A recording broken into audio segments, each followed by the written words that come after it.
Members of the United States Congress, thank you very much. And to my fellow citizens, America is back.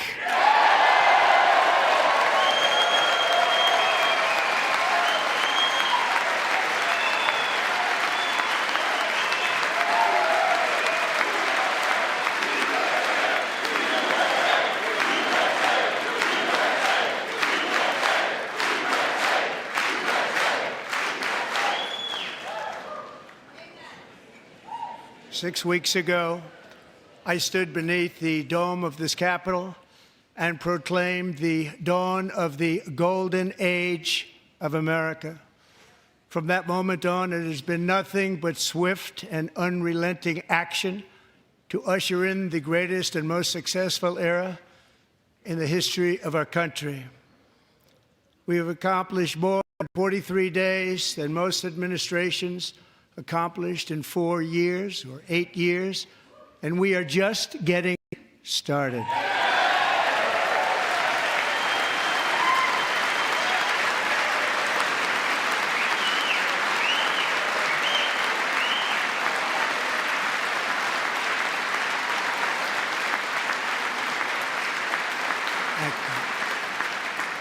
I return to this chamber tonight to report that America's momentum is back, our spirit is back, our pride is back, our confidence is back, and the American dream is surging bigger and better than ever before.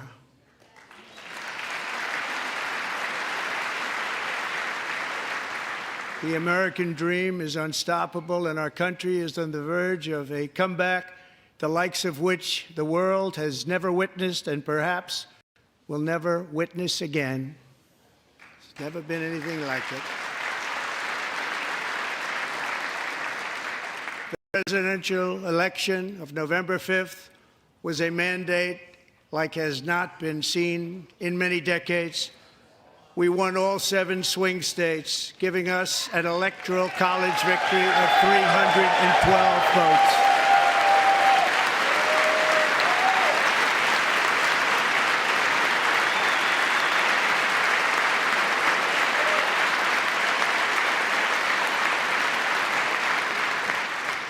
We won the popular vote by big numbers and won counties in our country.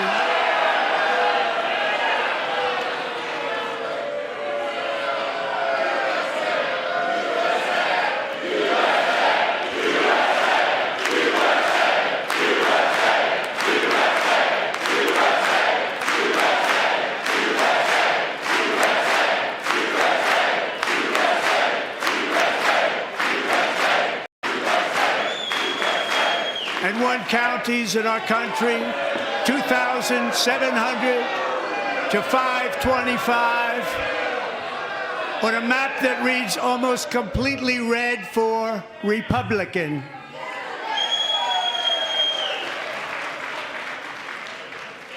Now, for the first time in modern history, more Americans believe that our country is headed in the right direction than the wrong direction. In fact, it's an astonishing record, 27-point swing, the most ever.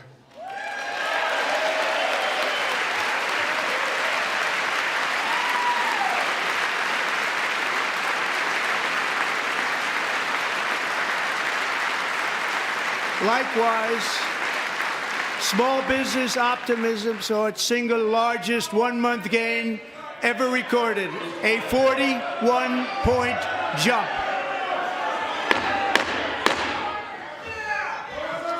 Members are directed to uphold and maintain decorum in the House and to cease any further disruptions. That's your warning.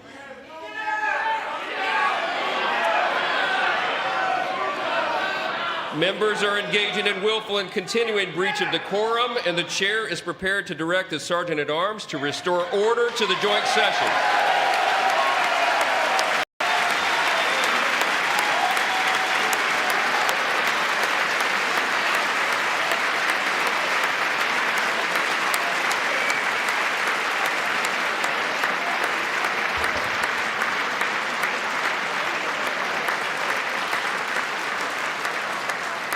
Mr. Mr. Green, take your seat.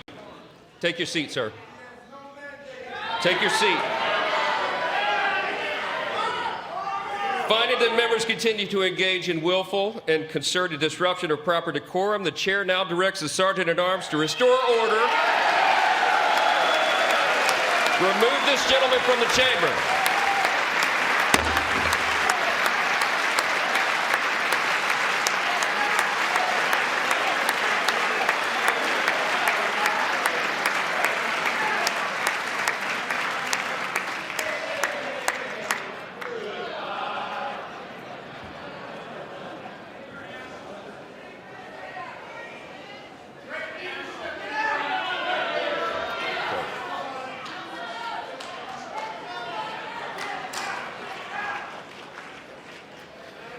Members are directed to uphold and maintain decorum in the House. Mr. President, you continue. Thank you. Over the past 6 weeks, I have signed nearly 100 executive orders and taken more than 400 executive actions, a record to restore common sense, safety, optimism, and wealth all across our wonderful land. The people elected me to do the job, and I'm doing it.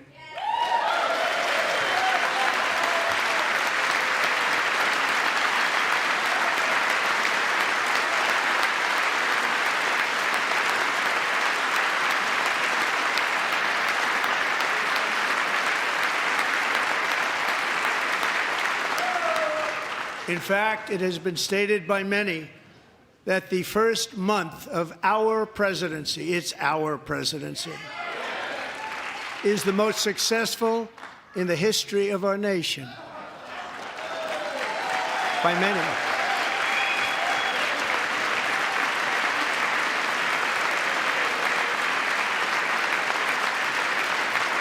And what makes it even more impressive is that, do you know who number 2 is? George Washington. How about that? How about that? I don't know about that list, but we'll take it. Within hours of taking the oath of office, I declared a national emergency on our southern border, and I deployed the U.S. military and Border Patrol to repel the invasion of our country. And what a job they've done. As a result, illegal border crossings last month were by far the lowest ever recorded, ever.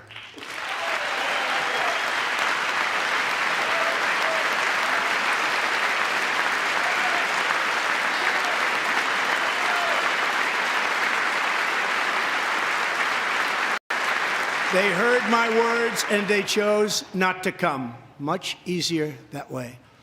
In comparison, under Joe Biden, the worst president in American history, there were hundreds of thousands of illegal crossings a month, and virtually all of them, including murderers, drug dealers, gang members, and people from mental institutions and insane asylums, were released into our country. Who would want to do that?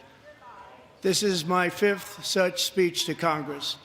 And once again, I look at the Democrats in front of me, and I realize there is absolutely nothing I can say to make them happy or to make them stand or smile or applaud. Nothing I can do.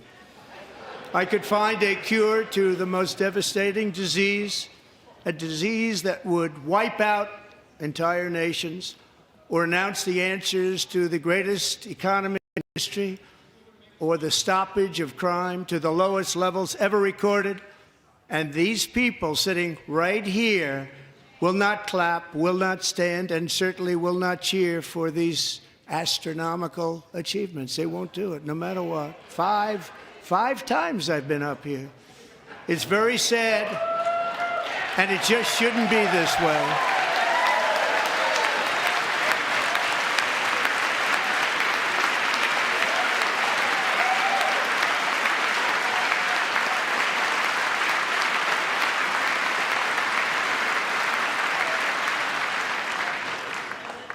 So Democrats sitting before me, for just this one night, why not join us in celebrating so many incredible wins for America?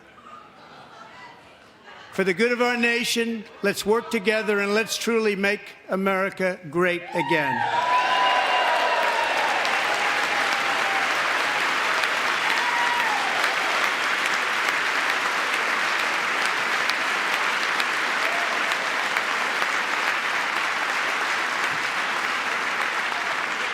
Every day, my administration is fighting to deliver the change America needs to bring a future that America deserves, and we're doing it.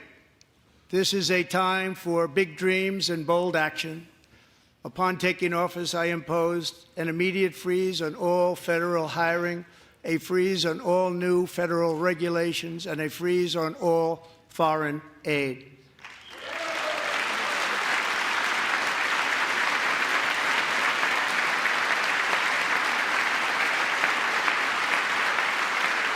I terminated the ridiculous Green New Scam. I withdrew from the unfair Paris Climate Accord, which was costing us trillions of dollars that other countries were not paying. I withdrew from the corrupt World Health Organization.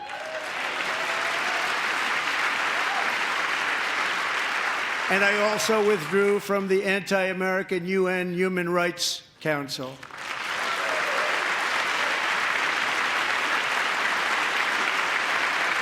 We ended all of Biden's environmental restrictions that were making our country far less safe and totally unaffordable. And importantly, we ended the last administration's insane electric vehicle mandate, saving our auto workers and companies from economic destruction.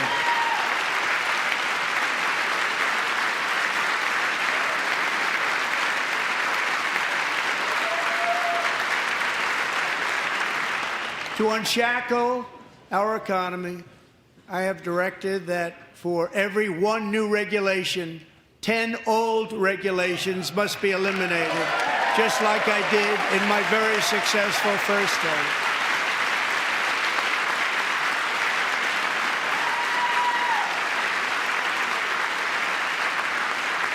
And in that first term, we set records on ending unnecessary rules and regulations like no other president had done before. We ordered all federal workers to return to the office.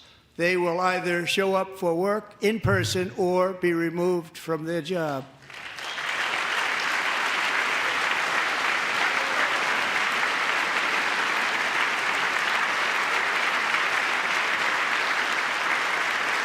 And we have ended weaponized government where, as an example, a sitting president is allowed to viciously prosecute his political opponent, like me. How did that work out? Not too good. Not too good.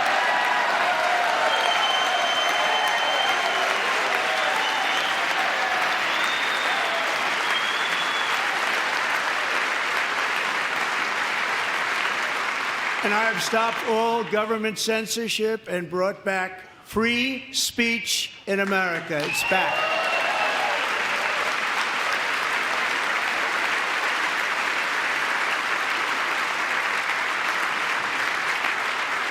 And 2 days ago, I signed an order making English the official language of the United States of America.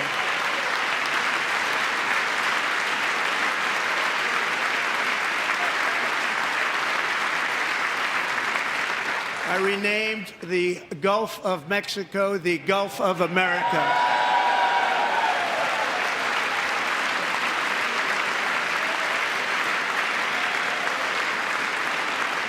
And likewise, I renamed, for a great president, William McKinley, Mount McKinley again.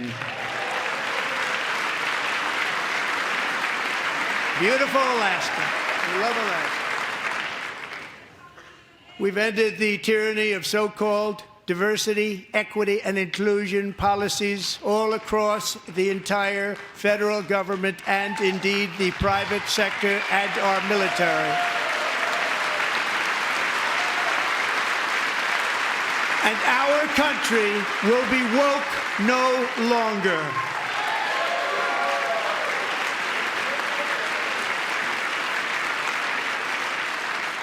We believe that whether you are a doctor, an accountant, a lawyer, or an air traffic controller, you should be hired and promoted based on skill and competence, not race or gender. Very important.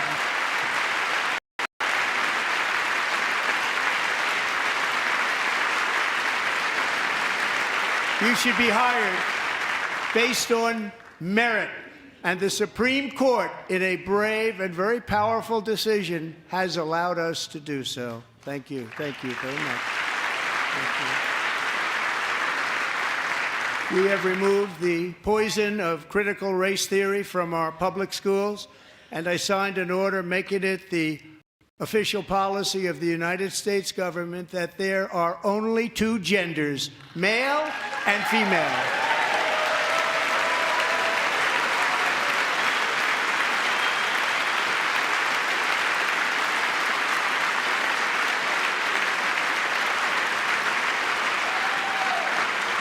I also signed an executive order to ban men from playing in women's sports.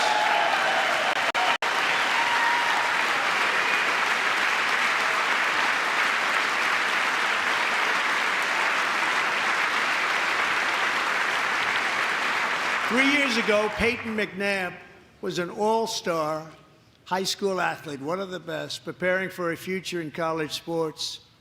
But when her girls' volleyball match was invaded by a male, he smashed the ball so hard in Peyton's face, causing traumatic brain injury, partially paralyzing her right side and ending her athletic career. It was a shot like she's never seen before. She's never seen anything like it. Peyton is here tonight in the gallery, and Peyton, from now on, schools will kick the men off the girls' team, or they will lose all federal funding.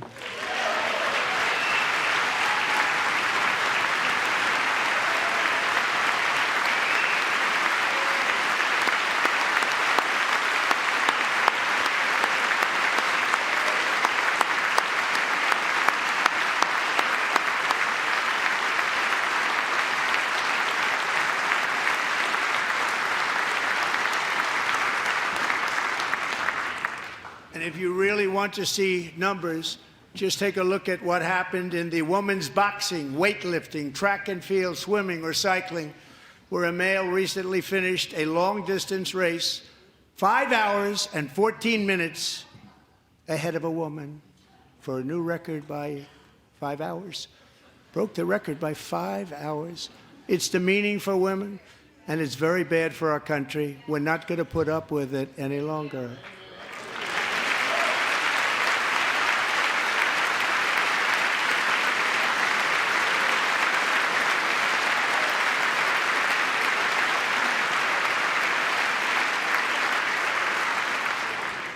What I have just described is only a small fraction of the common sense revolution that is now, because of us, sweeping the entire world.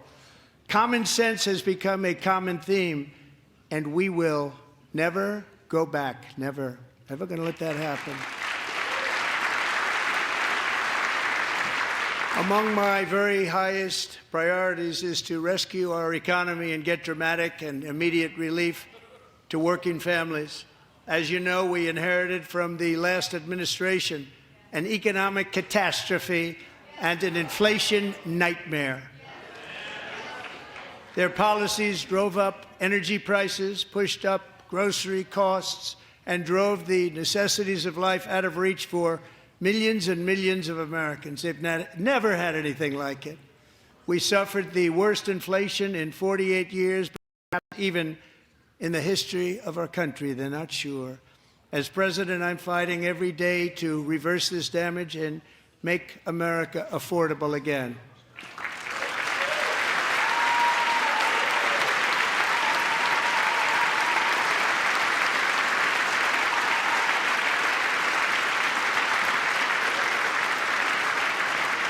Joe Biden especially let the price of eggs get out of control.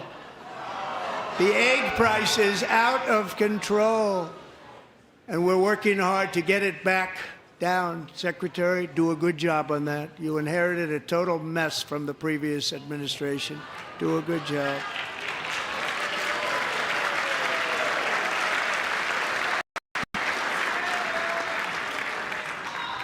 A major focus of our fight to defeat inflation is rapidly reducing the cost of energy.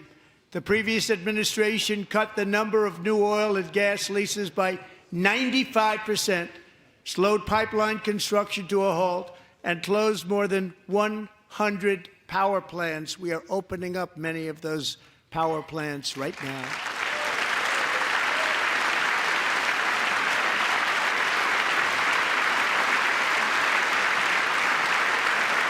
And frankly, we have never seen anything like it.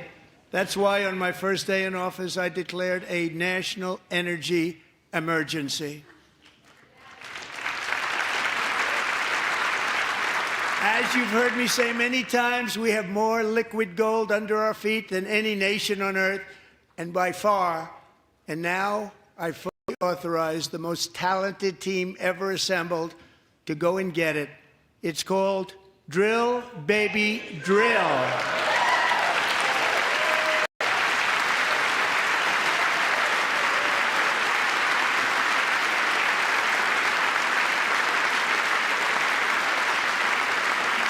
My administration is also working on a gigantic natural gas pipeline in Alaska, among the largest in the world, where Japan, South Korea, and other nations want to be our partner with investments of trillions of dollars each. There's never been anything like that one. It will be truly spectacular. It's all set to go. The permitting is gotten. And later this week, I will also take historic action to dramatically expand production of critical minerals and rare earths here in the USA.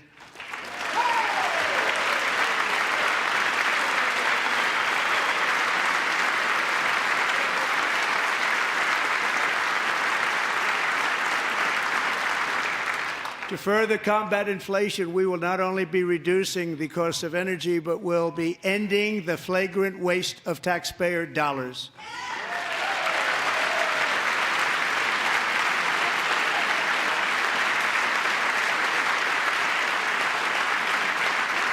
And to that end, I have created the brand new Department of Government Efficiency, DOGE. Perhaps you've heard of it. Perhaps.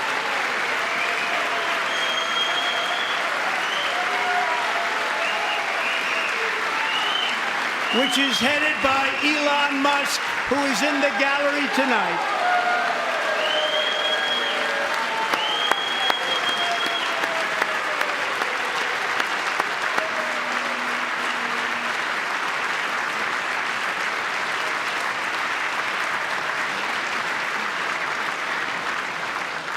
Thank you, Elon. He's working very hard. He didn't need this.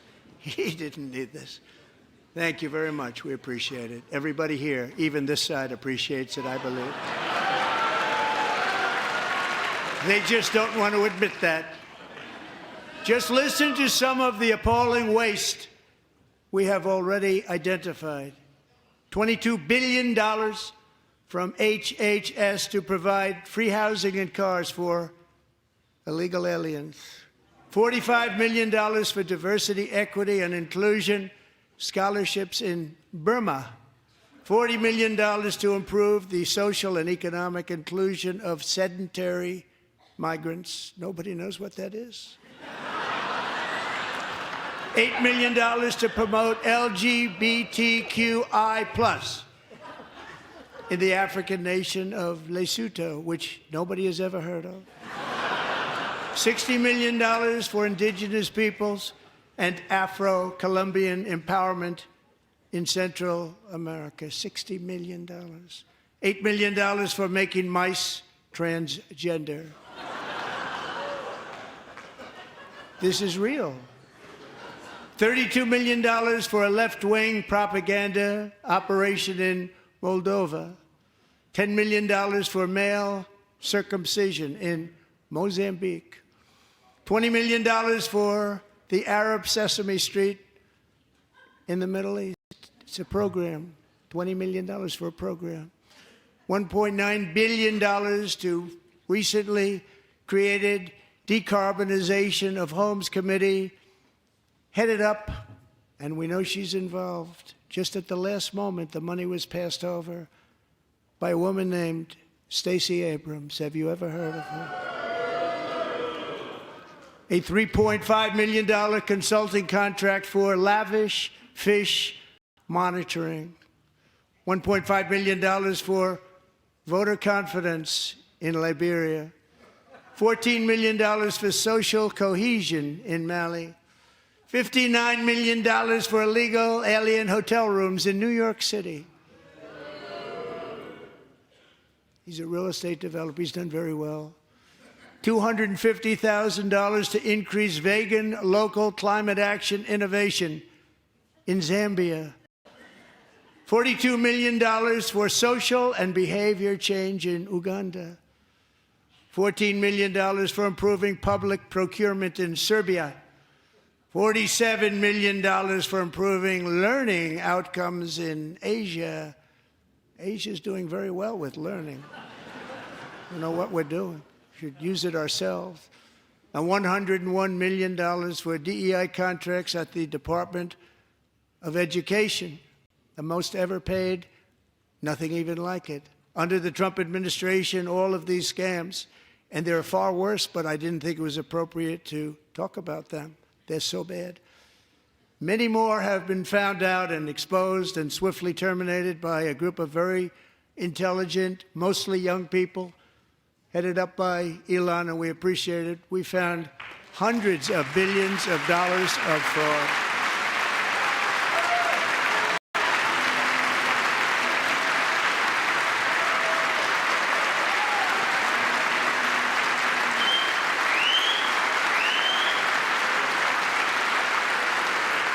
And we've taken back the money and reduced our debt to fight inflation and other things.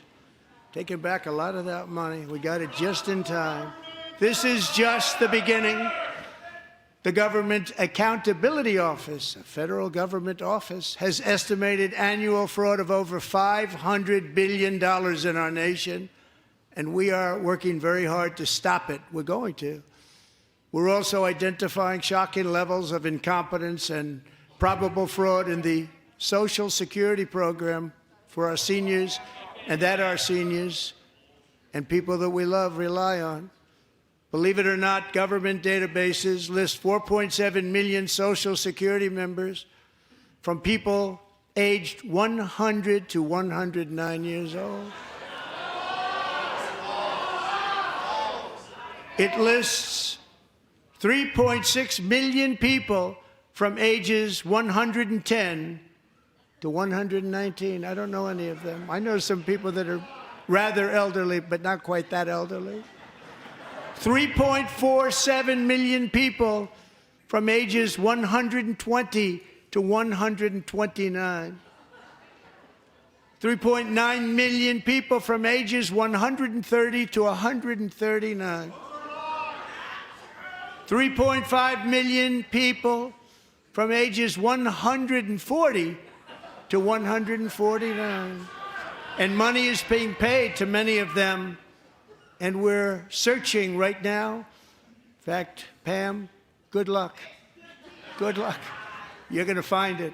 But a lot of money is paid out to people because it just keeps getting paid, and nobody does, and it really hurts Social Security and hurts our country. 1.3 million people from ages 150 to 159, and over 130,000 people, according to the Social Security databases, are age over 160 years old.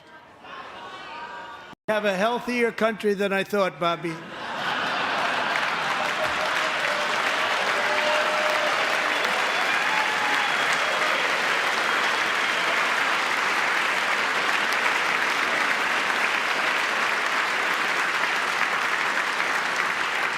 Including, to finish, 1,039 people between the ages of 220 and 229, one person between the age of 240 and 149, and one person is listed at 360 years of age. More than 100 years older than our country. But we're going to find out where that money's going, and it's not going to be pretty. By slashing all of the fraud, waste, and theft we can find, we will defeat inflation, bring down mortgage rates, lower car payments and grocery prices, protect our seniors, and put more money in the pockets of American families.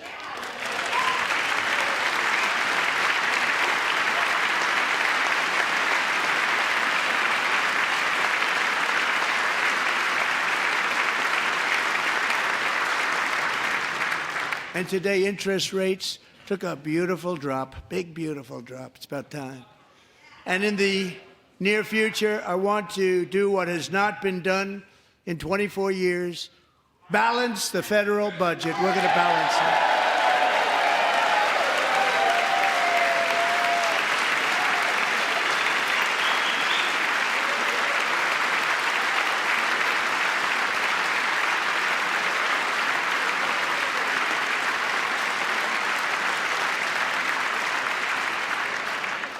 With that goal in mind, we have developed in great detail what we are calling the Gold Card, which goes on sale very, very soon.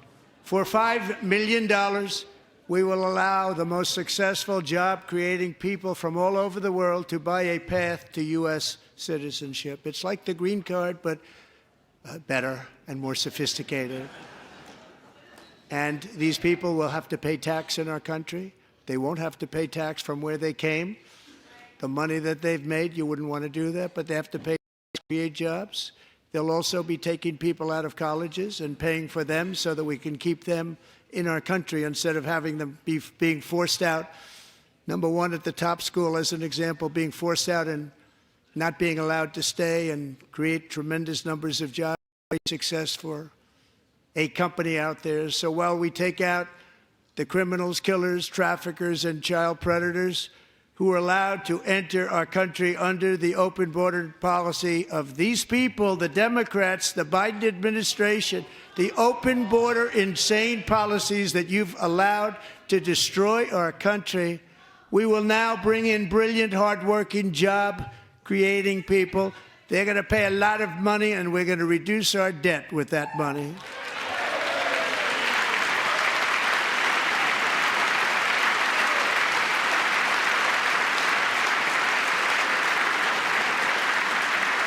Americans have given us a mandate for bold and profound change.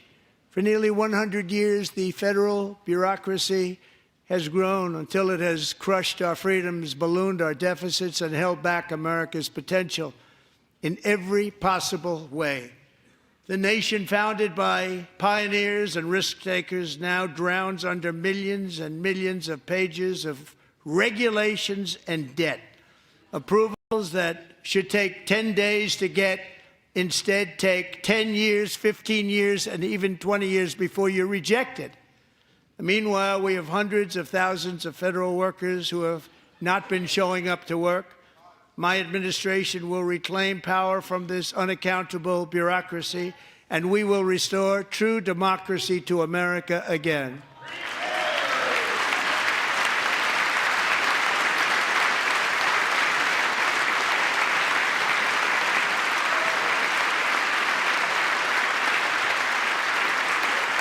And any federal bureaucrat who resists this change will be removed from office immediately.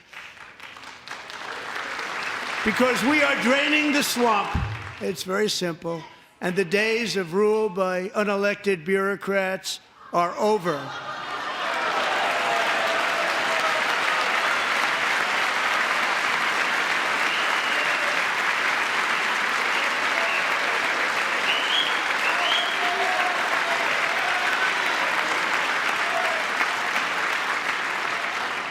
And the next phase of our plan to deliver the greatest economy in history is for this Congress to pass tax cuts for everybody. They're in there. They're waiting for you to vote.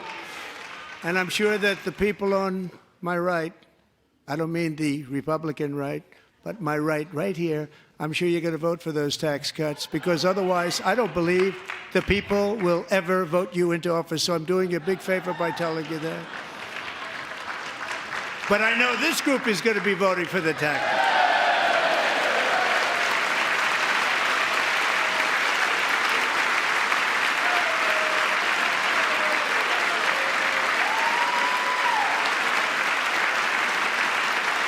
Thank you. It's a very, very big part of our plan. We had tremendous success in our first term with it. A very big part of our plan. We're seeking permanent income tax cuts all across the board. And to get urgently needed relief to Americans hit especially hard by inflation, I'm calling for no tax on tips, no tax on overtime, and no tax on Social Security benefits for our great seniors.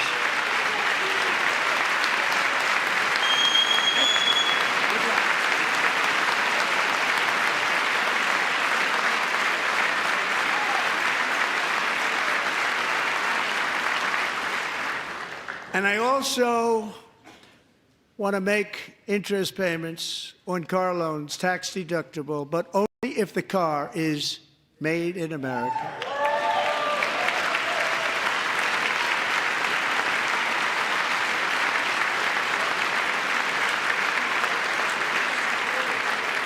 And by the way, we're going to have growth in the auto industry like nobody's ever seen. Plants are opening up all over the place. Deals are being made. Never seen. That's a combination of the election win and tariffs. It's a beautiful word, isn't it? That, along with our other policies, will allow our auto industry to absolutely boom. It's going to boom.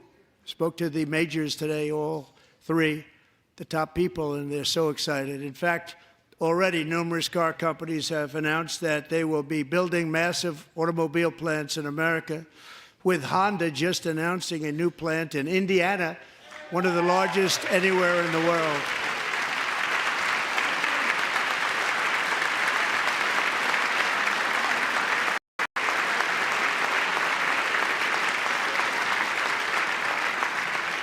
And this has taken place since our great victory on November 5th, a date which will hopefully go down as one of the most important in the history of our country.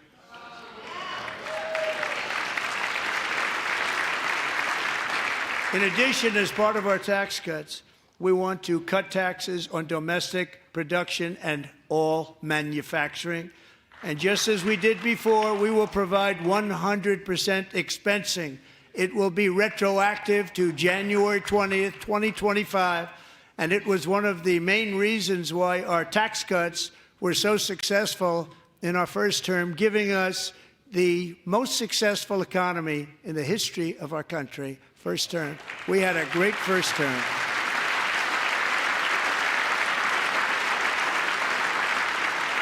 If you don't make your product in America, however, under the Trump administration, you will pay a tariff, and in some cases, a rather large one. Other countries have used tariffs against us for decades, and now it's our turn to start using them against those other countries. On average, the European Union, China, Brazil, India, Mexico, and Canada, have you heard of them? And countless other nations charge us tremendously higher tariffs than we charge them. It's very unfair. India charges us auto tariffs higher than 100%. China's average tariff on our products is twice what we charge them. And South Korea's average tariff is 4 times higher. Think of that, 4 times higher. And we give so much help militarily and in so many other ways to South Korea, but that's what happens. This is happening by friend and foe.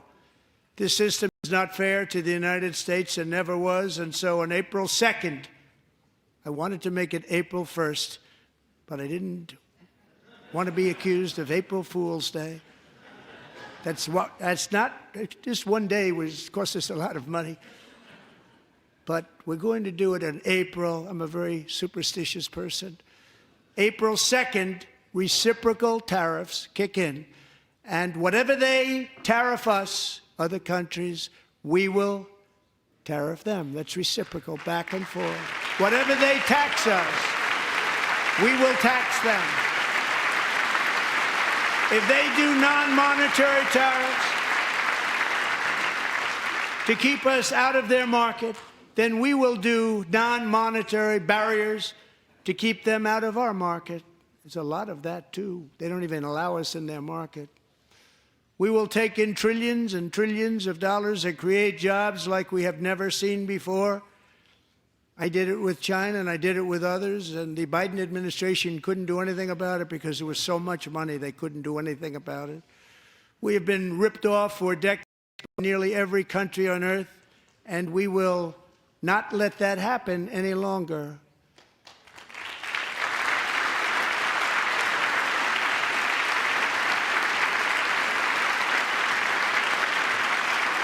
Much has been said over the last 3 months about Mexico and Canada, but we have very large deficits with both of them. But even more importantly, they've allowed fentanyl to come into our country at levels never seen before, killing hundreds of thousands of our citizens and many very young, beautiful people, destroying families. Nobody's ever seen anything like it. They are, in effect, receiving subsidies of hundreds of billions of dollars. We pay subsidies to Canada and to Mexico of hundreds of billions of dollars, and the United States will not be doing that any longer. We're not going to do it any longer.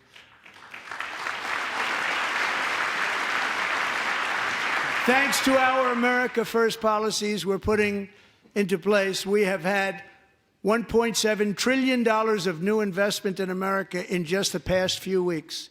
The combination of the election and our economic policies that people of SoftBank, one of the most brilliant anywhere in the world, announced a $200 billion investment. OpenAI and Oracle, Larry Ellison, announced $500 billion investment, which they wouldn't have done if Kamala had won. Apple announced $500 billion investment. Tim Cook called me. He said, I cannot spend it fast enough. It's going to be much higher than that, I believe. They'll be building their plants here instead of in China. And just yesterday, Taiwan Semiconductor, the biggest in the world, most powerful in the world, has a tremendous amount, 97% of the market, announced a $165 billion investment to build the most powerful chips on earth right here in the USA.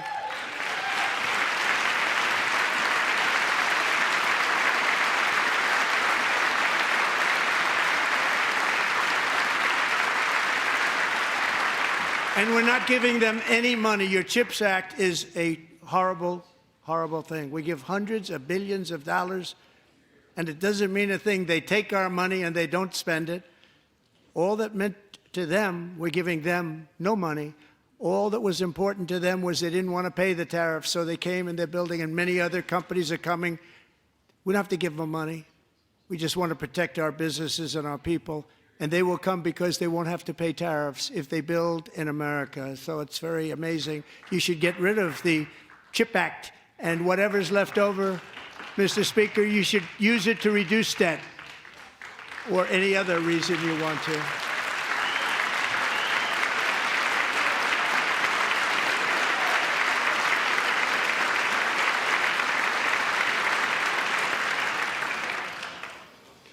Our new trade policy will also be great for the American farmer. I love the farmer,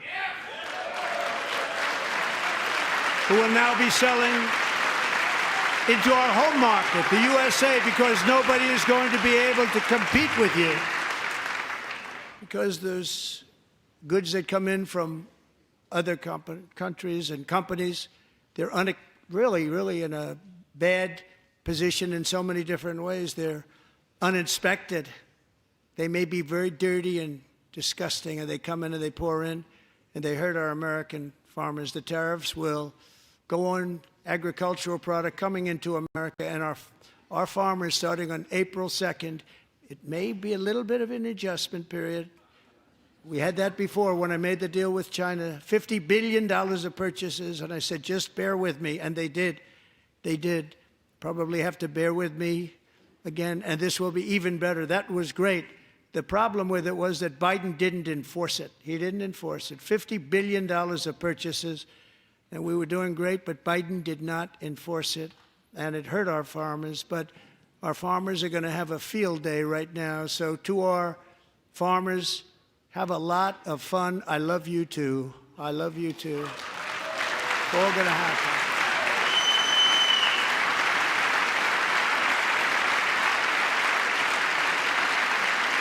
And I have also imposed a 25% tariff on foreign aluminum, copper, lumber, and steel, because if we don't have, as an example, steel and lots of other things, we don't have a military, and frankly, we just won't have a country very long. Here today is a proud American steelworker, fantastic person from Decatur, Alabama, Jeff Denard. Has been working at the same steel plant for 27 years in a job that has allowed him to serve as the captain of his local volunteer fire department, raise 7 children with his beautiful wife, Nicole, and over the years provide a loving home for more than 40 foster children. So great, Jeff.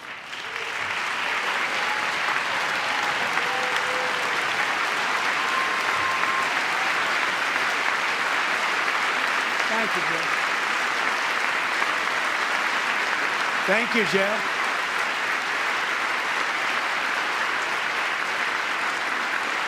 Stories like Jeff's remind us that tariffs are not just about protecting American jobs. They're about protecting the soul of our country. Tariffs are about making America rich again and making America great again, and it's happening, and it will happen rather quickly. There'll be a little disturbance, but we're okay with that. It won't be much. No, you're not. Oh. And look where Biden took us. Very low, the lowest we've ever been. Jeff, I want to thank you very much. And I also want to recognize another person who has devoted herself to foster care community. She works so hard on it. A very loving person, our magnificent First Lady of the United States.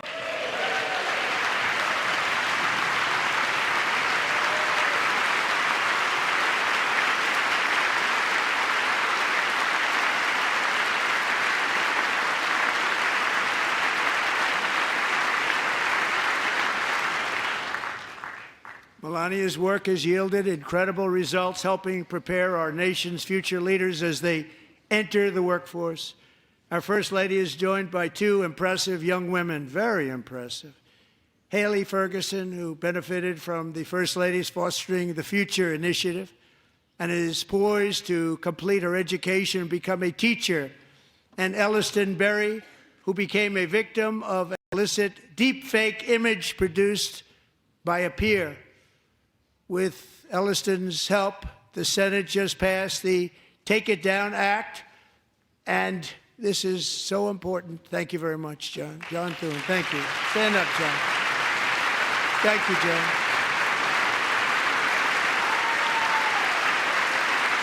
Thank you all very much.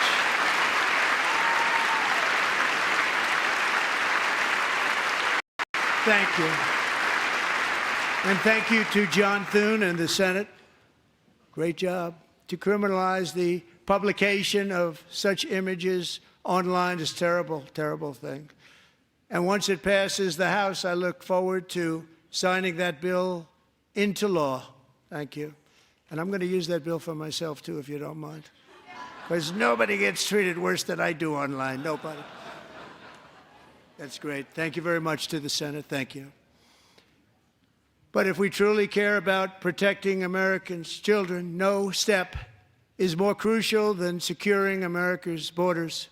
Over the past 4 years, 21 million people poured into the United States. Many of them were murderers, human traffickers, gang members, and other criminals from the streets of dangerous cities all throughout the world.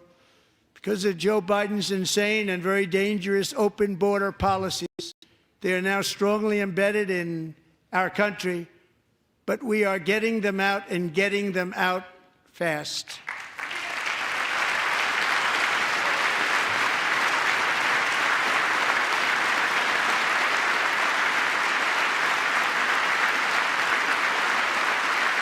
I want to thank Tom Homan and Christy. I want to thank you and Paul of Border Patrol.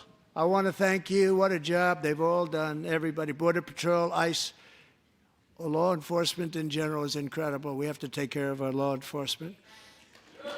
Have to.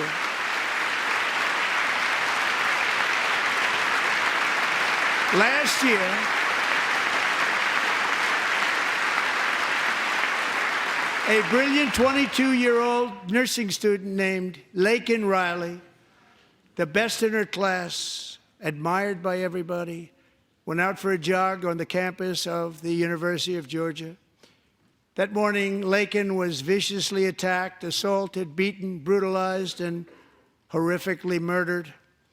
Laken was stolen from us by a savage illegal alien gang member who was arrested while trespassing across Biden's open southern border and then set loose into the United States under the heartless policies of that failed administration. It was indeed a failed administration. He had then been arrested and released in a Democrat-run sanctuary city, a disaster, before ending the life of this beautiful young angel. With us this evening are Laken's beloved mother, Allison, and her sister, Lauren.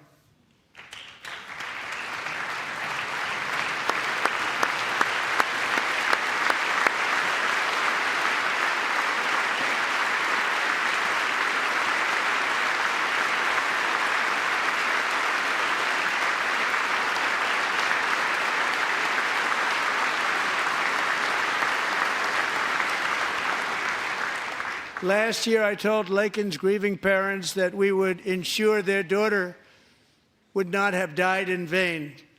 That's why the very first bill I signed into law as your 47th president mandates the detention of all dangerous criminal aliens who threaten public safety.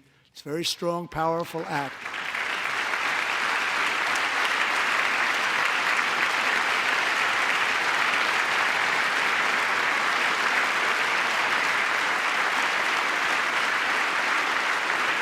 It's called the Laken-Riley Act.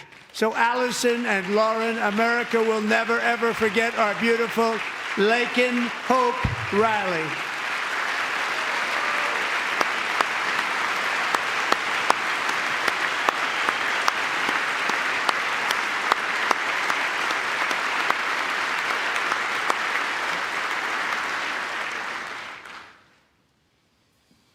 Thank you very much. Since taking office, my administration has launched the most sweeping border and immigration crackdown in American history, and we quickly achieved the lowest numbers of illegal border crossers ever recorded. Thank you.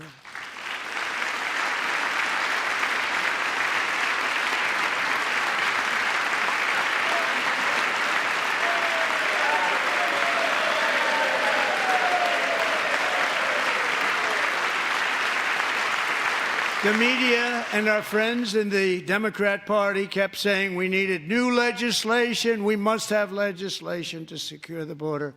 But it turned out that all we really needed was a new president.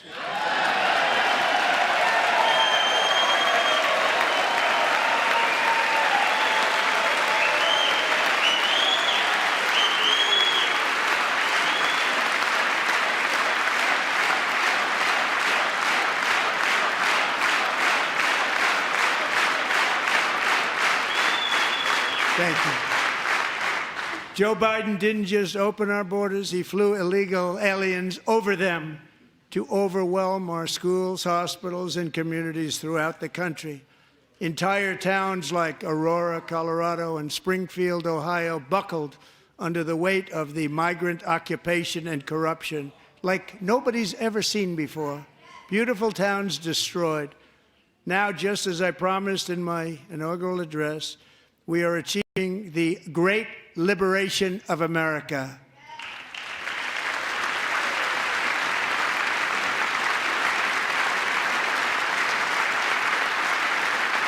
But there still is much work to be done. Here tonight is a woman I have gotten to know Alexis Nungary from Houston.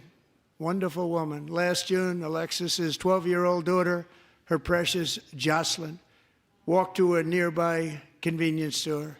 She was kidnapped, tied up, assaulted for 2 hours under a bridge, and horrifically murdered. Arrested and charged with this heinous crime are 2 illegal alien monsters from Venezuela, released into America by the last administration through their ridiculous open border. The death of this beautiful 12-year-old girl and the agony of her mother and family touched our entire nation greatly. Alexis, I promised that we would always remember your daughter, your magnificent daughter, and earlier tonight I signed an order keeping my word to you. One thing I have learned about Jocelyn is that she loved animals so much. She loved nature.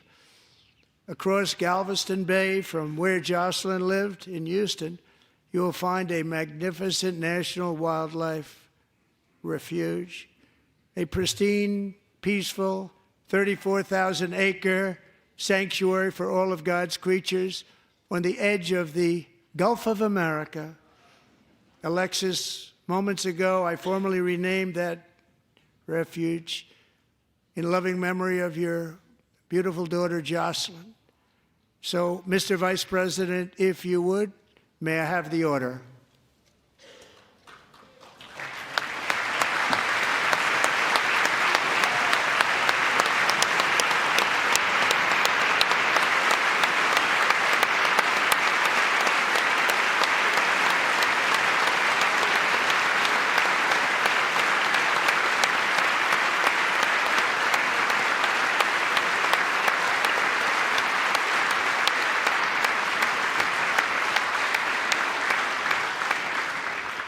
Thank you very much. All 3 savages charged with Jocelyn and Lakin's murders were members of the Venezuelan prison gang, the toughest gang, they say, in the world, known as Tren de Aragua. 2 weeks ago, I officially designated this gang, along with MS-13 and the bloodthirsty Mexican drug cartels, as foreign terrorist organizations.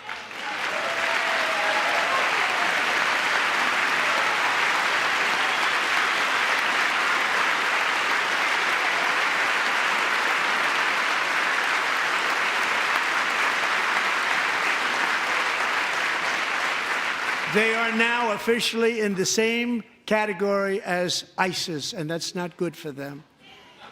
Countless thousands of these terrorists were welcomed into the U.S. by the Biden administration. But now every last one will be rounded up and forcibly removed from our country, or, if they're too dangerous, put in jails, standing trial in this country, because we don't want them to come back ever. With us this evening is a warrior on the front lines of that battle, Border Patrol Agent Roberto Ortiz. Great guy.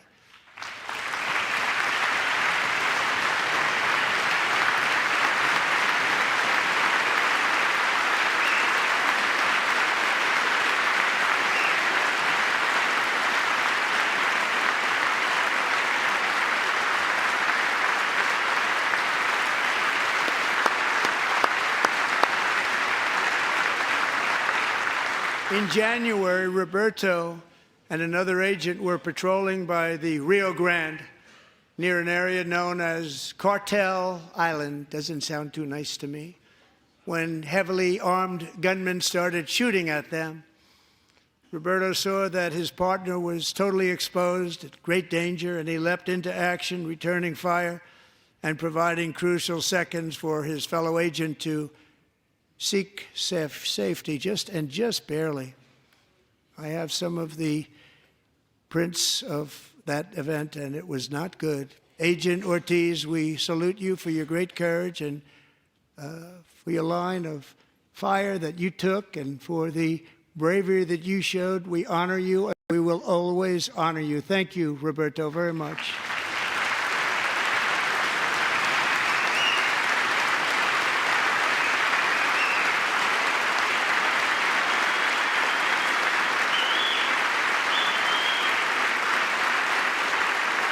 Thank you, Roberta. And I actually got to know him on my many calls to the border. He's a great, great gentleman. The territory to the immediate south of our border is now dominated entirely by criminal cartels that murder, rape, torture, and exercise total control. They have total control over a whole nation, posing a grave threat to our national security. The cartels are waging war on America, and it's time for America to wage war on the cartels, which we are doing.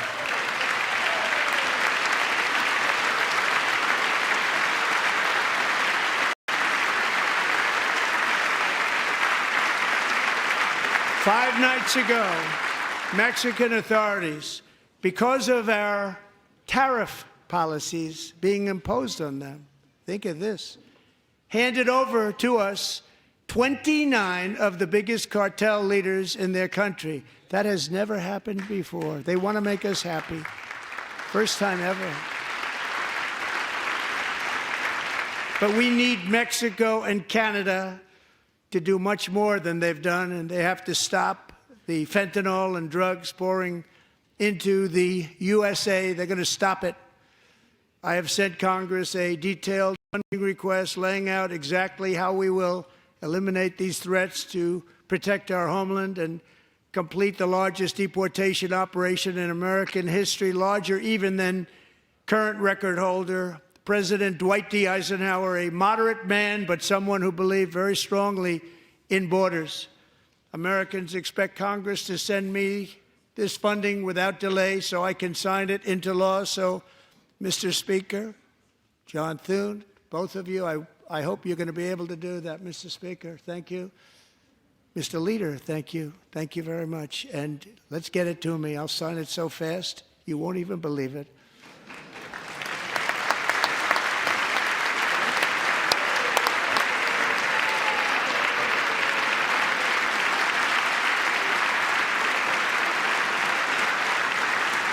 And as we reclaim our sovereignty, we must also bring back law and order to our cities and towns.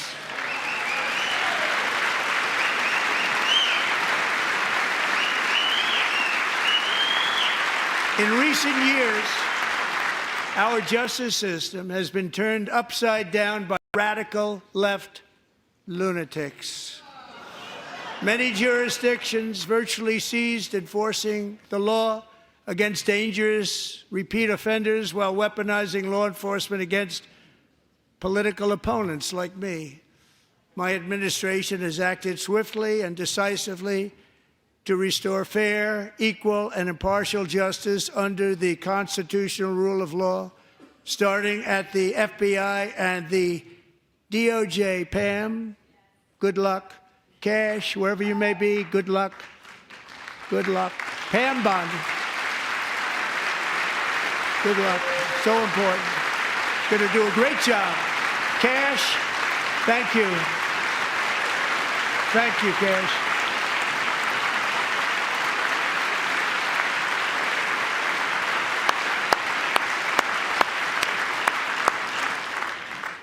They've already started very strong. They're going to do a fantastic job. You're going to be very proud of them. We're also once again giving our police officers the support, protection, and respect they so dearly deserve. They have to get it. They have such a hard, dangerous job, but we're going to make it less dangerous.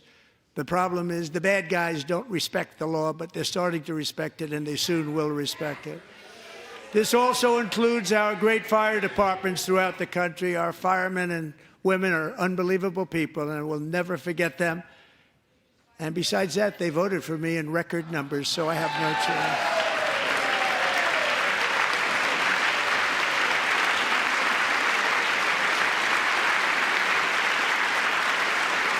1 year ago this month, 31-year-old New York police officer Jonathan Diller, unbelievably wonderful person and a great officer, was gunned down at a traffic stop on Long Island. I went to his funeral. The vicious criminal charged with his murder had 21 prior arrests, and they were rough arrests, too. He was a real bad one. The thug in the seat next to him had 14 prior arrests, and went by the name of Killer. He was Killer. He killed other people, they say, a lot of them. I attended Officer Diller's service, and when I met his wife and one-year-old son, Ryan, it was very inspirational, actually. His widow's name is Stephanie, and she is here tonight. Stephanie, thank you very much, Stephanie.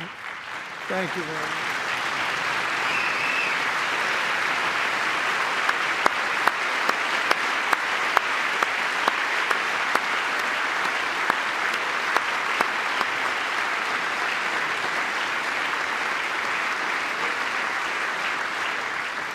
Stephanie, we're going to make sure that Ryan knows his dad was a true hero, New York's finest, and we're going to get these cold-blooded killers and repeat offenders off our streets, so we're going to do it fast.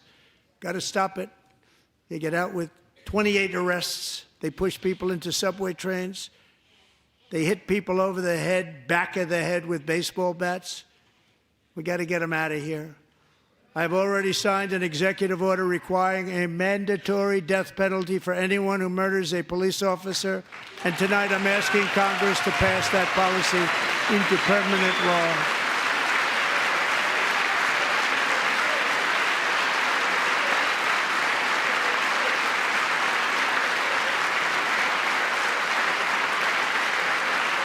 I'm also asking for a new crime bill getting tough on repeat offenders while enhancing protections for America's police officers so they can do their jobs without fear of their lives being totally destroyed. They don't want to be killed. We're not going to let them be killed. Joining us in the gallery tonight is a young man who truly loves our police. His name is DJ Daniel. He is 13 years old, and he has always dreamed of becoming a police officer.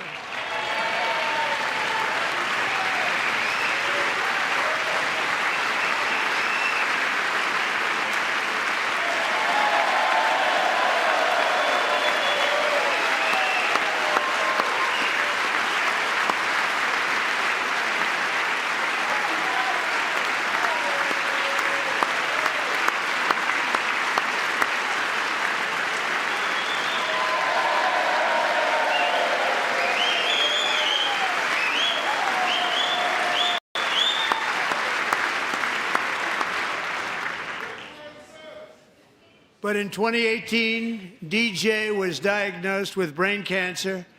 The doctors gave him 5 months at most to live. That was more than 6 years ago.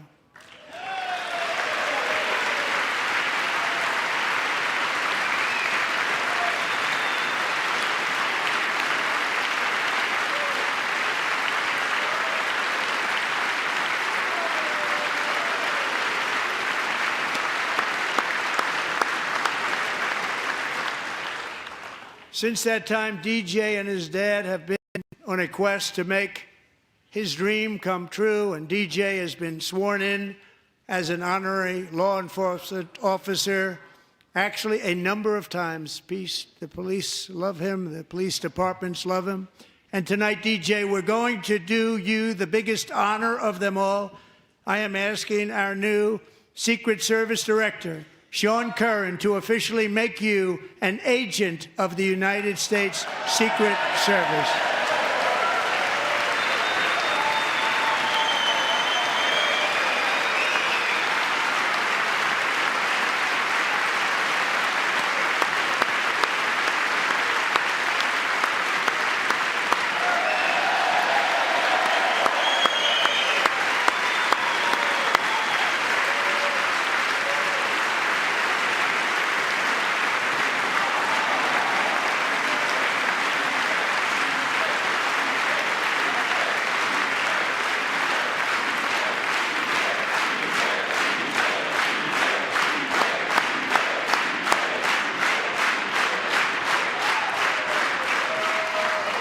Thank you, DJ. DJ's doctors believe his cancer likely came from a chemical he was exposed to when he was younger. Since 1975, rates of child cancer have increased by more than 40%. Reversing this trend is one of the top priorities for our new presidential commission to make America healthy again, chaired by our new Secretary of Health and Human Services, Robert F. Kennedy, Jr.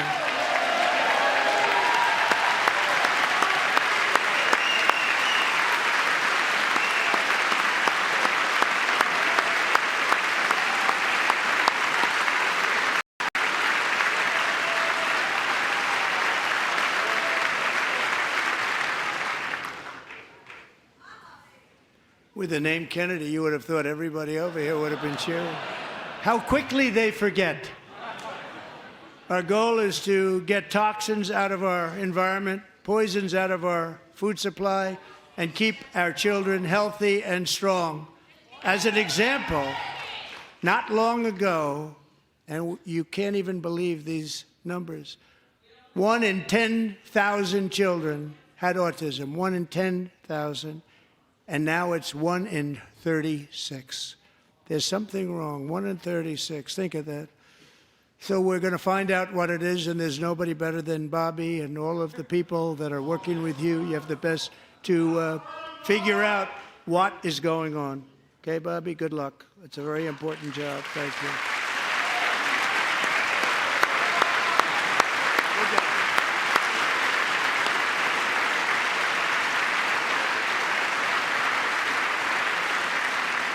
Thank you. My administration is also working to protect our children from toxic ideologies in our schools.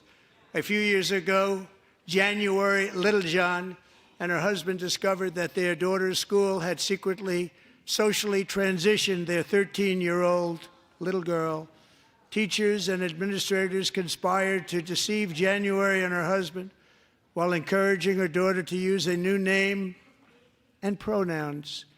They, them pronoun, actually, all without telling January, who is here tonight and is now a courageous advocate against this form of child abuse. January, thank you. Thank you. Thank you very much.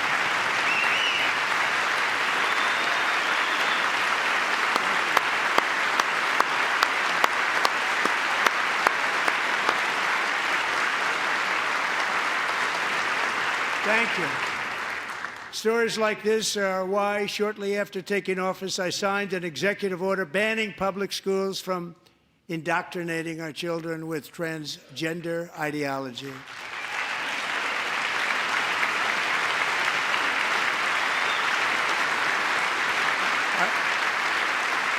I also signed an order to cut off all taxpayer funding to any institution that engages in the sexual mutilation of our youth.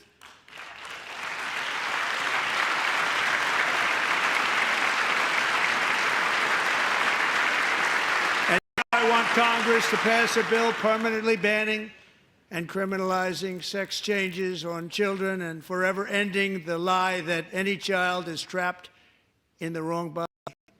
This is a big lie.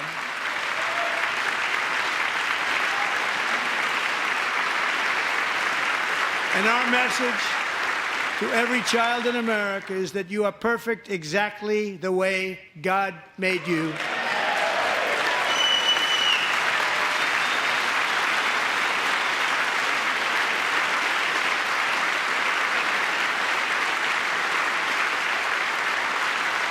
Because we're getting wokeness out of our schools and out of our military, and it's already out, and it's out of our society. We don't want it. Wokeness is trouble. Wokeness is bad. It's gone. It's gone. And we feel so much better for it, don't we? Don't we feel better? Our service members won't be activists and ideologues. They will be fighters and warriors. They will fight for our country. And Pete, congratulations. Secretary of Defense, congratulations.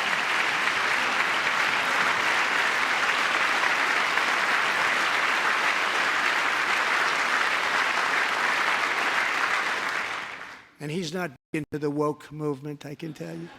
I know him well. I am pleased to report that in January, the U.S. Army had its single best recruiting month in 15 years, and that all armed services are having among the best recruiting results ever in the history of our services. What a difference.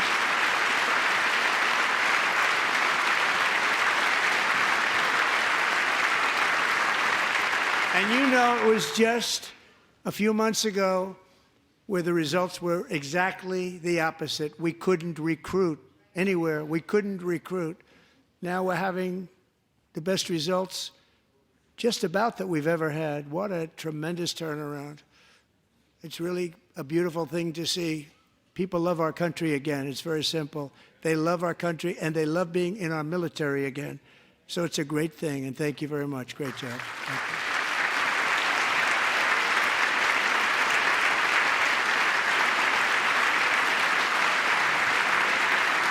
We're joined tonight by a young man, Jason Hartley, who knows the weight of that call of duty.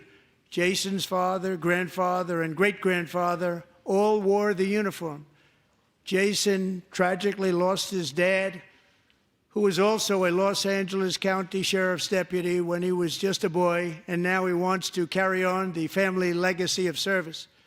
Jason is a senior in high school, a six-letter varsity athlete, a really good athlete, they say, a brilliant student with a 4.46, that's good, GPA. And his greatest dream is to attend the U.S. Military Academy at West Point.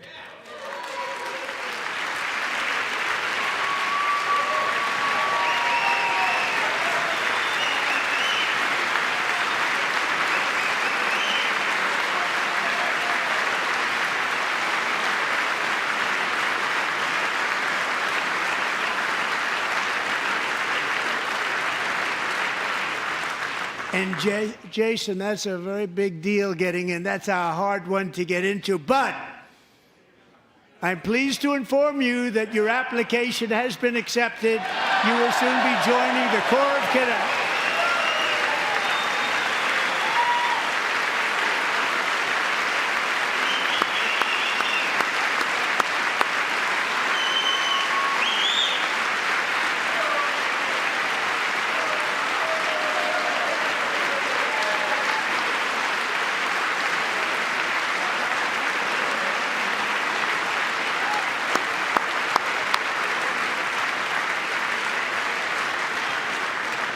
Thank you. Jason, you're going to be on the long gray line, Jason. As Commander-in-Chief, my focus is on building the most powerful military of the future. As a first step, I'm asking Congress to fund a state-of-the-art Golden Dome missile defense shield to protect our homeland, all made in the USA.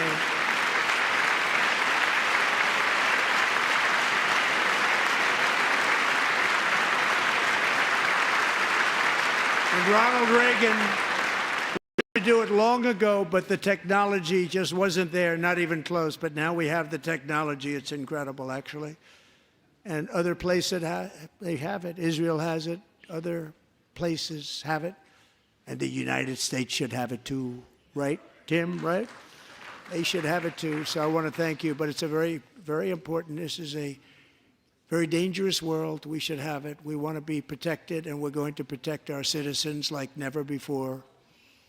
To boost our defense industrial base, we are also going to resurrect the American shipbuilding industry, including commercial shipbuilding and military shipbuilding.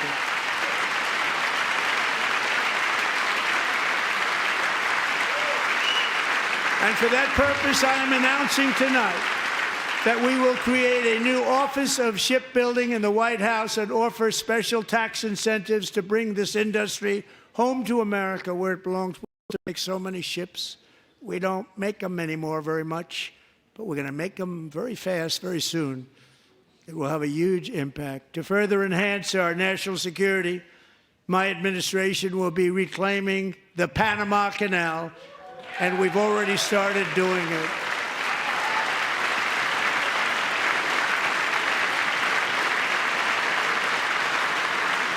Just today, a large American company announced they are buying both ports around the Panama Canal and lots of other things having to do with the Panama Canal and a couple of other canals.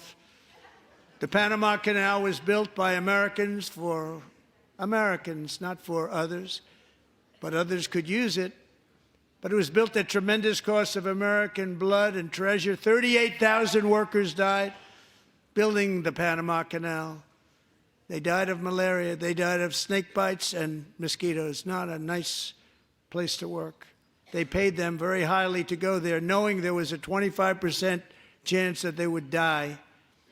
The most expensive project also that was ever built in our country's history, if you bring it up to modern day costs. It was given away by the Carter administration for $1, but that agreement has been violated very severely. We didn't give it to China. We gave it to Panama, and we're taking it back.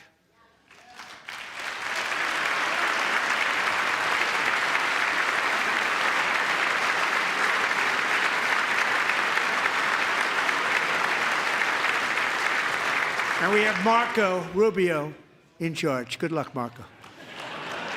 Now, we know who to blame if anything goes wrong.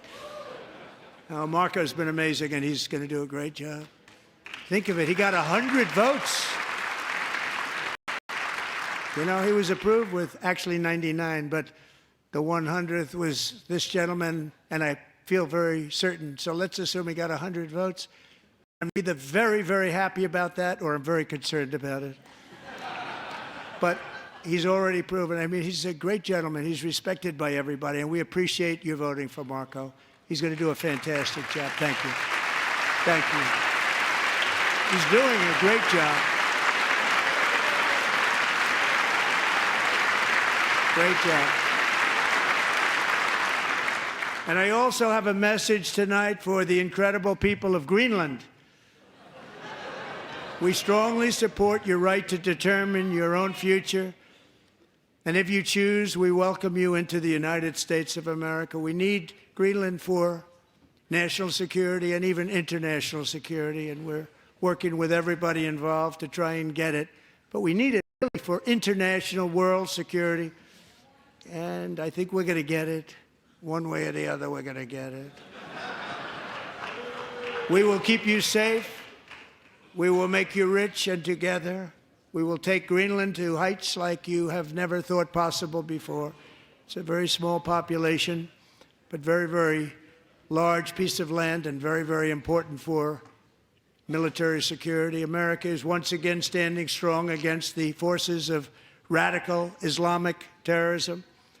3.5 years ago, ISIS terrorists killed 13 American service members and countless others in the Abbey Gate bombing during the disastrous and incompetent withdrawal from Afghanistan.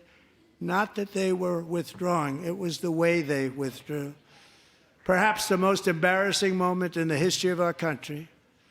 Tonight, I am pleased to announce that we have just apprehended the top terrorist responsible for that atrocity, and he is right now on his way here to face the swift sword of American justice.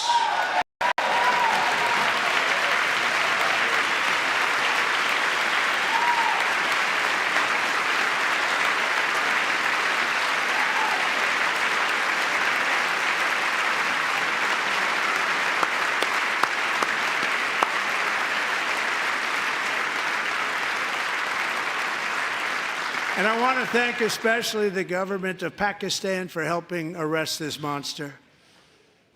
This was a very momentous day for those 13 families who I actually got to know very well, most of them, whose children were murdered, and the many people that were so badly, over 42 people, so badly injured on that fateful day in Afghanistan. What a horrible day. Such incompetence was shown that when Putin saw what happened, I guess he said, wow, maybe this is my chance. That's how bad it was. Should have never happened. Grossly incompetent people. I spoke to many of the parents and loved ones, and they're all in our hearts tonight. Just spoke to them on the phone. We had a big call. Every one of them called, and everybody was on the line, and they did nothing but cry with happiness. They were very happy, as happy as you can be under those circumstances. Their child brother, sister, son, daughter was killed for no reason whatsoever. In the Middle East, we're bringing back our hostages from Gaza. In my first term, we achieved one of the most groundbreaking peace agreements in generations, the Abraham Accords.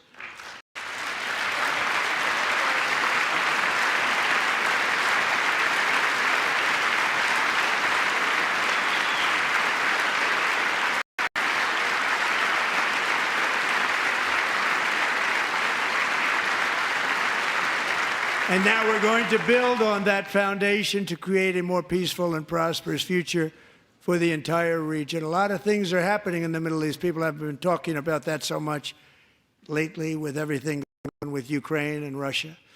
But a lot of things are happening in the Middle East. It's a rough neighborhood, actually. I'm also working tirelessly to end the savage conflict in Ukraine. Millions of Ukrainians and Russians have been needlessly killed or wounded in this horrific and brutal conflict with no end in sight. The United States has sent hundreds of billions of dollars to support Ukraine's defense with no security, with no anything.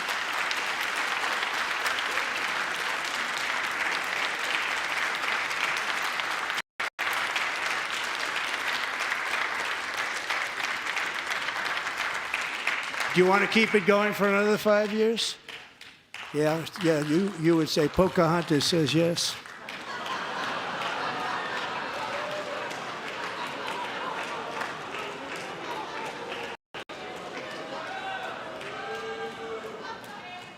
"2,000 people are being killed every single week. More than that. They're Russian young people. They're Ukrainian young people. They're not Americans. But I want it to stop. Meanwhile, Europe has sadly spent more money buying Russian oil and gas than they have spent on defending Ukraine, by far. Think of that. They've spent more buying Russian oil and gas than they have defending. And we've spent perhaps $350 billion, like taking candy from a baby. That's what happened. And they've spent $100 billion. What a difference that is. And we have an ocean separating us, and they don't. But we're getting along very well with them, and lots of good things are happening. Biden has authorized more money in this fight than Europe has spent, by billions and billions of dollars. It's hard to believe that they wouldn't have stopped it and said at some point, come on, let's equalize. You got to be equal to us. But that didn't happen. Earlier today, I received an important letter from President Zelensky of Ukraine.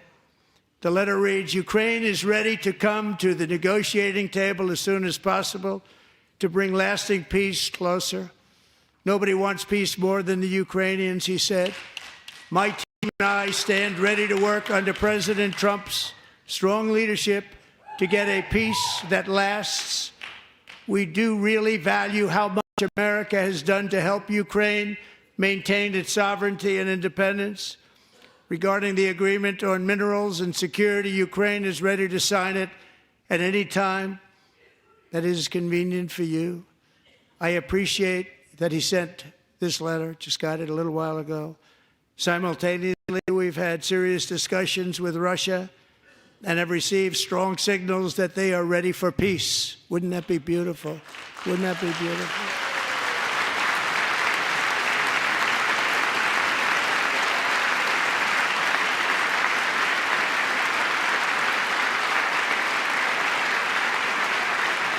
Wouldn't that be beautiful?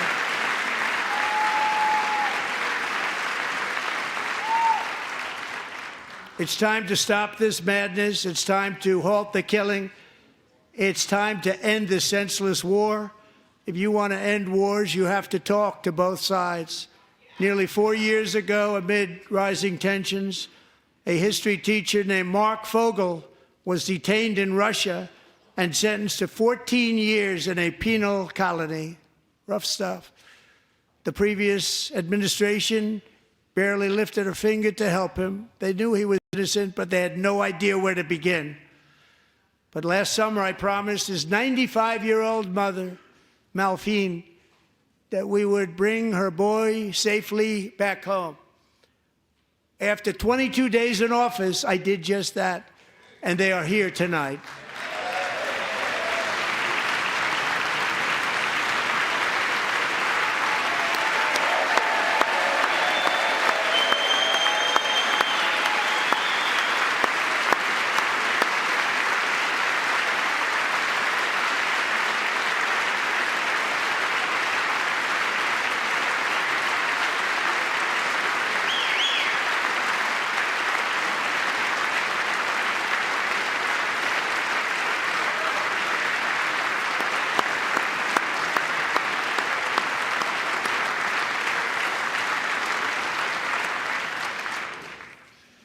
To Mark and his great mom, we are delighted to have you safe and sound and with us.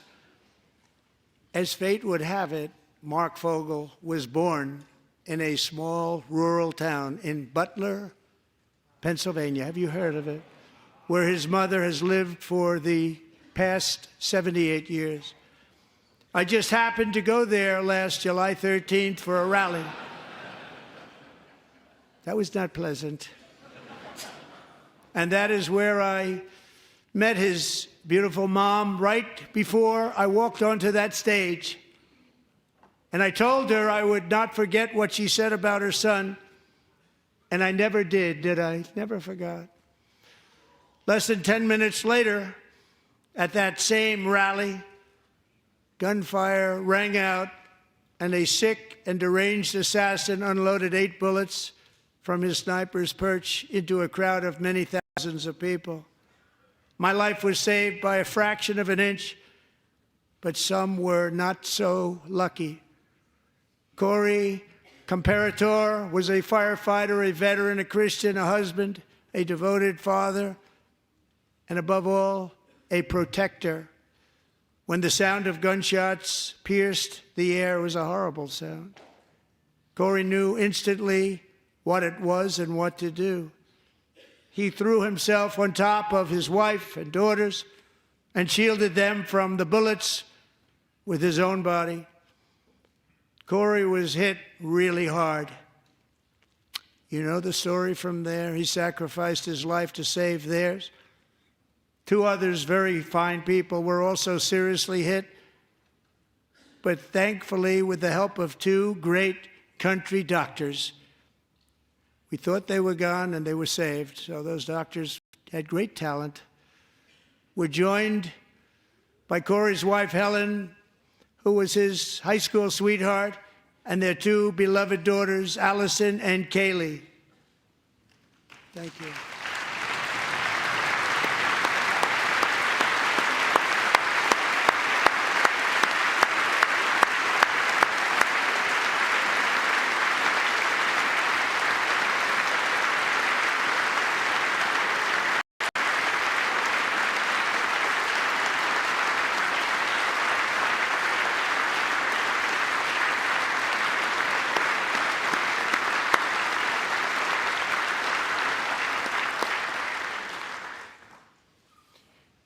To Helen, Allison, and Kaylee, Corey is looking down on his 3 beautiful ladies right now, and he is cheering you on. He loves you. He is cheering you on. Corey was taken from us much too soon, but his destiny was to leave us all with a shining example of the selfless devotion of a true American patriot. It was love like Corey's that built our country, and it's love like Corey's that is going to make our country more majestic than ever before. I believe that my life was saved that day in Butler for a very good reason. I was saved by God to make America great again. I believe that. Thank you. Thank you.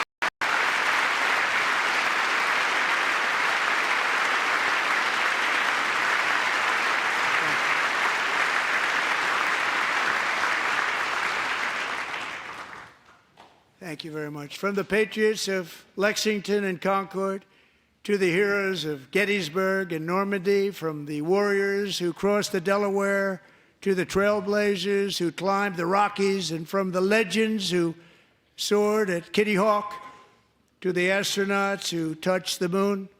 Americans have always been the people who defied all odds, transcended all dangers, made the most extraordinary sacrifices, and did whatever it took to defend our children, our country, and our freedom. And as we have seen in this chamber tonight, that same strength, faith, love, and spirit is still alive and thriving in the hearts of the American people. Despite the best efforts of those who would try to censor us, silence us, break us, destroy us, Americans are today a proud, free, sovereign, and independent nation that will always be free, and we will fight for it till death. We will never let anything happen to our beloved country, because we are a country of doers, dreamers, fighters, and survivors. Our ancestors crossed a vast ocean, strode into the unknown wilderness, and carved their fortunes from the rock and soil of a perilous and very dangerous frontier. They chased our destiny across a boundless continent. They built the railroads, laid the highways, and graced the world with American marvels like the Empire State Building, the mighty Hoover Dam, and the towering Golden Gate Bridge. They lit the world with electricity, broke free of the force of gravity, fired up the engines of American industry, vanquished the communists, fascists, and Marxists all over the world, and gave us countless modern wonders sculptured out of iron, glass, and steel.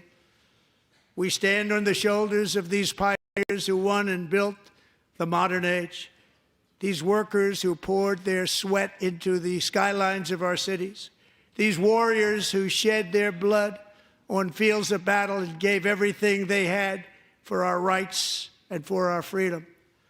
Now it is our time to take up the righteous cause of American liberty, and it is our turn to take America's destiny into our own hands and begin the most thrilling days in the history of our country.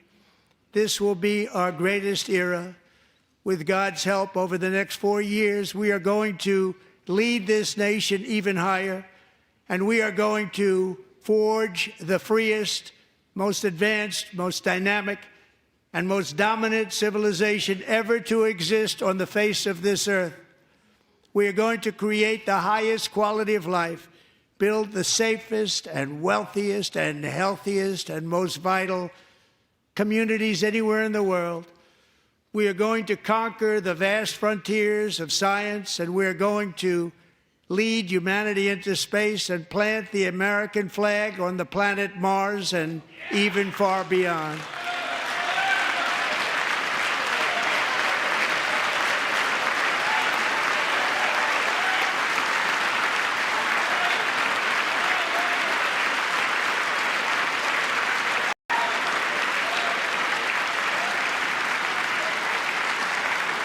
And through it all, we are going to rediscover the unstoppable power of the American spirit.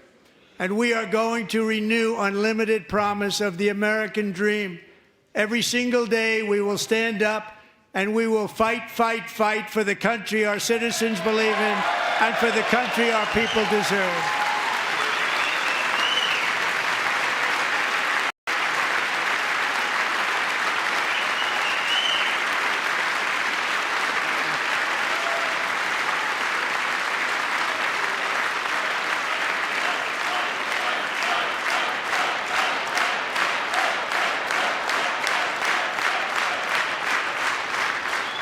My fellow Americans, get ready for an incredible future, because the golden age of America has only just begun.